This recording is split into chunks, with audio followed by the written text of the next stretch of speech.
We continue now at the top of Daf Nun Amud Aleph in Meseches Nedarim. This is Nedarim Daf 55a. The Mishnah says, "Hanoder min hadogon." If someone takes a neder not to have dogon, not to have grain, aser bepol hamitzri yavesh. It's forbidden for him to have the Egyptian bean, also known as cowpea, to have the Egyptian bean if it is dry. Divrei Rabbi Meir. That is the opinion of Rabbi Meir.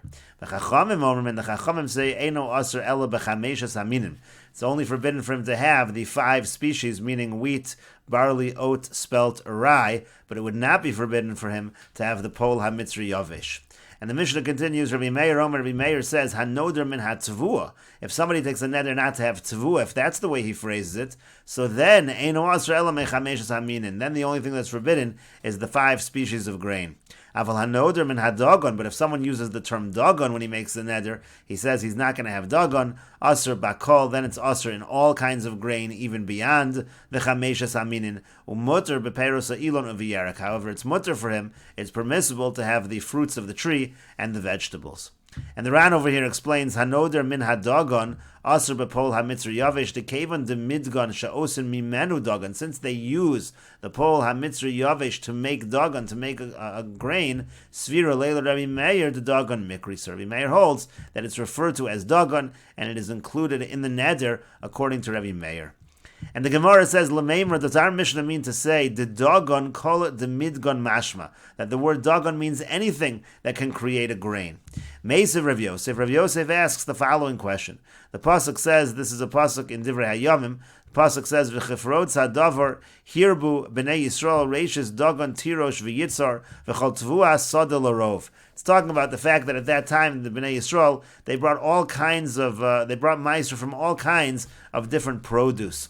The Ran over here explains, V'chifrot sadavar mikrahu b'divrei Hayomim, a pasuk in Divrei Hayomim, Devimei Chizkiah, lo hayuz reason lahafresh trumos u'meisres.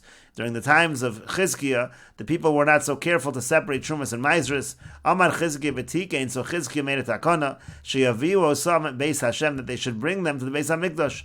Uchsiv, and the pasuk says, "Uchefrod sadavar shenitzchazka v'gavra takonaso." Shel Chizkiah, it says when this takana of Chizkiah, when it became widespread, hirbu b'nei Yisrael v'chulu. So it says that they brought from all of these different kinds of produce, they brought the meiser. That's what it means over here when it says again, a dogon tirosh v'yitzar v'chol tvu asada l'rov v'gomer. V'yamrit, so the Gemara asks, V'yamrit dogon kol de midgon mashma. Now, if you're going to say that dogon means anything that is like a grain, so my kefrot hadavar hirbu, what does the pasuk mean when it says kefrot hadavar hirbu? We'll see in a moment. The Ran has a slightly different girsa. The Ran over here says, Hirbu b'nei Yisrael, v'yamrit dogon kol de midgon mashma, mai v'chol tevuas hasada. The Gemara's question really is, why does it say tevuas hasada? Da kol de midgon have b'chlal dogon, because it already says the word dogon in the pasuk, and everything is included. V'im kain kol tevuas hasada b'chlal. If so, kol tevuas hasada is already included. Why does it have to say kol tevuas hasada? The Mefarish over here has a slightly different explanation. V'chefrot hadavar, he has the original girsa. Kilomar kiblu aleim takanto shel Chizkiyahu la'aser hakol k'dechsiv hirbu b'nei Yisrael v'gomer. Again, same idea. The people accepted the takan of Chizkiyahu to take meiser of everything. Iyamr b'shlomo de dogon lo mashma ela mechameshes haminin. So the way he understands is, if you said correctly, if you would have said that dogon just means the 5 species of grain, hainu da'asa kro l'meimar hirbu b'nei Yisrael de'afilu davar shalon is chayiv b'meiser min haTorah, then you can explain the pasuk. The pasuk is telling you even things that aren't chayiv on a doraisa level. Kagon sharmine de midgani, like other things that have a grain quality. Hayu ma'asrim, they take off meiser kedei lahachzik b'takana, because they were strengthening the takana. Eloi hamred dogon kol mine de midgon mashma. But if the word dogon already means all kinds of grain, so chifrot hadavar hirbu, so what do they add? Kilomar maho sifu al mashakasa b'Torah. What did they add on what was written in the Torah, if that's what you're going to say that the term dogon means? And the Gemara answers, Amar Abaya says, La suye peiros ha'ilon v'yerik. What the pasuk is coming to include is they even brought meiser off the peiros ha'ilon, the fruits from the trees, and the yerik and the vegetables. That's what the pasuk is saying. The Mefarish over here explains, Amar Abaya called the midgun mashma. Really, again, it does mean all kinds of grain. Umay v'chifrot hadavar hirbu. What does it mean, kifrot hadavar hirbu? What do they add on? Leisuye peiros ha'ilon v'yerik. They even brought from the fruits of the tree and the yerik. Even there, they brought meiser from those items. means to hear b'bon Yisraelita and mehen meiser the midoraisa lo mechayv meiser. On a doraisa level, there was no chiyuv.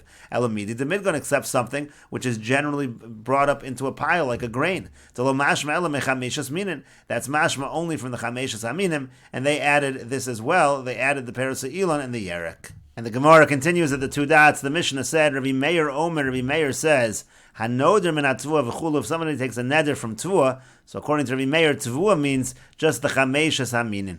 And the Gemara says, Amar Rabbi Yochanan says, Hakol modim benoder min hatvua. Everybody agrees if a person takes a neder from tvua, she'ein aser ela me chameshas haminim. That only means the person is forbidden to have from the 5 species of grain. And the Gemara says, Tanya nami hach, we have a brisa that supports this as well. V'shavin, they both agree, benoder min hatvua, that if a person takes a neder from tvua, she'ein aser ela mehem haminin, that the only thing that's forbidden is the 5 species. And the Gemara says, Pshita, isn't that obvious? The Gemara says, Ma'u detema tvua kol mili mashma. No, I might have thought tvua means all kinds, everything. Kamashma lo and lo mashma kol mili. That's what it's teaching us over here, that it doesn't, it's not mashma everything. And the Gemara says, Meisiv Rav Yosef. Rav Yosef asks from the same pasuk as above, V'chifrotz hadavar hirbu b'nei Yisrael v'chulu, and it says over there at the end of that pasuk, it uses the word tvua. Again, it says hirbu b'nei Yisrael reishis dagan tirosh v'yitzar v'chol tvua sada. The tvua was including other things. It was including beyond the chameshas haminim. And so therefore, from this pasuk, on the contrary, it sounds like tvua includes more than just the 5 species of grain.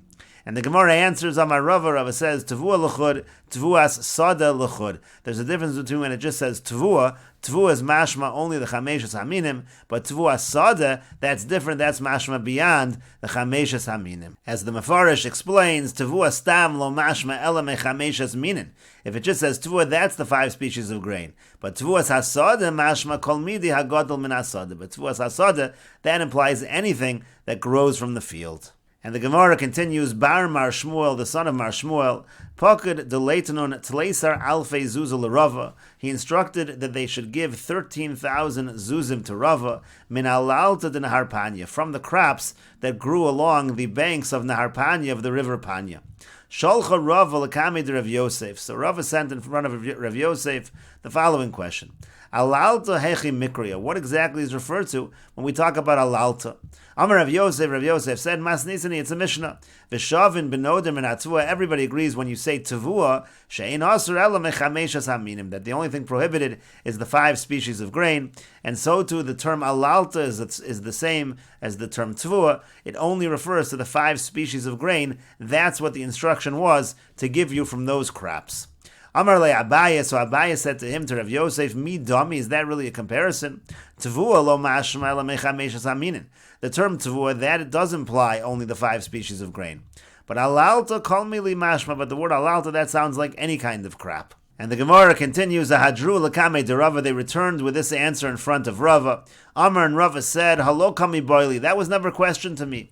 The alalta kol mili mashma, alalta certainly implies all kinds of crops. Hadahu di boili, but I had the following question. Schar batim u schar sfinos mai. What about the profits that are made from renting out houses, or the profits that are made from renting out ships? What's the halach in terms of that? Is that also included in the term alalta? Mi amrinon, do we say kevan de pichson lav alaltahi? Since there's a depreciation in this case, that's not called alalta. Odilmer maybe kevan de lo yadia pichsayo. Since the depreciation is not noticeable, alaltahi, that's still called alalta. And the Mefarish over here says, Adrua l'kamei de Rava losa teshuva, they returned to Rava with this answer that was given, that alalta is not just the chameshes haminim, but refers to all kinds of crops. But then a Rava asks, Schar botim u'schar svinos gova mehen olo. What about the profits that come from houses and ships? Mi amrinan kevan de pichsan shemischasrin kozman shemisyashnin. So do we say that these are things that depreciate as long as they get older? So lav alalta mikru, that's not called alalta, she'ein ola umashbiach, because the word alalta means it's like ola umashbiach, it improves. V'lo gavi minayu, so maybe you don't collect from these kind of items. Odilmer and maybe kevan de lo yadia pichsayo shaliyad al yad mischaser. These things depreciate at a very slow rate. Ve'eno nikr pchisu, so you can't even recognize it lehed explicitly. V'hol v'notel hemenu schar ola mashbiach have v'yahavule mehahu agra. And since he's taking you do take profits from these things, you do take rent from these things, so therefore that is called olo mashbiach, and maybe he should get from those profits as well. And the Gemara continues, Amru Rabbanan Kami de Rav Yosef. So the Rabbanan related this whole story in front of Rav Yosef. So Amar Rav Yosef said, but if Rava didn't need us at all, if he already knew that the word alalta did not just mean the chameshes aminin, so Amai Shalachlan, why did he send us the question at all? So Ikbid Rav Yosef, so Rav Yosef became angry about that. So Shama Rava, so Rava heard Vasal Akame b'Mala Yom Kippur, and he came before him on Erev Yom Kippur. And Rava found that the attendant of Rav Yosef was pouring for him, diluting for him a cup of wine. Amar Le, so Rava said to the attendant, Havli, the imzigle, give that to me, I'm going to pour for him. The imzigle, I know that I'll pour for him. So Yoav Le v'kam mozik, iu kasa de chamra, so he gave it to him, and he diluted for him the cup of wine. So Kikos Shasi, and then when Rav Yosef was drinking the wine, Amar, he said, Hadein mizga dami lemizga de Rava b'rei Rav Yosef bar Chama. This diluted wine is similar to the diluted wine of Rava, the son of Rav Yosef bar Chama. Amar Le, so Rava said to him, Who knew? It is indeed him. I am Rava. Amar Le, so he said to him, Lo tesav akarach, don't sit on your legs, Ada amritli perusha de Hadein milsa, until you explain to me the following. What does the pasuk mean when it says Umi midbar matono, umi matona nachliel, umi nachaliel bamos, talking about the different travels of Klal Yisrael? Amar Le, so Rava said to him, you darshan the pasuk as follows: Kevan sha'osa adam esatzmo kemidbar shu mufkar lakol. When a person treats himself like a wilderness, like he's hefker to everybody in a humble manner, so then Torah nitin lo b'matana. The pasuk means to say the Torah is given to such a person as a gift. Shenemar, like the pasuk says, umi midbar matana. If you're like a midbar, it becomes like a gift to you. V'keman shenitin lo b'matana, and once it's given like a gift, nachalu kel, then it's given to you as an inheritance by HaKadosh Baruch Hu. Shenemar, like the pasuk says, umi matana nachaliel. V'keman shenachalu kel, and once HaKadosh Baruch Hu gives it over as a nachala, ola legedula, then the person will rise to greatness. Shenemar, like the pasuk says, umi nachaliel bamos. You go to bamos, which implies a high area, greatness. But if the person lifts himself up, meaning the person is arrogant, HaKadosh Baruch Hu mashbilo, then HaKadosh Baruch Hu lowers him. Shenemar, like the pasuk says, umi bamos hagai, the person goes from up high and is taken down to the lowlands. Not only that, he's even put down into the ground, into the earth. Shenemar, like the pasuk says, v'nishkafa al pnei hayeshimon. And the Gemara is darshaning v'nishkafa like a mashkof, like a threshold that is driven into the ground.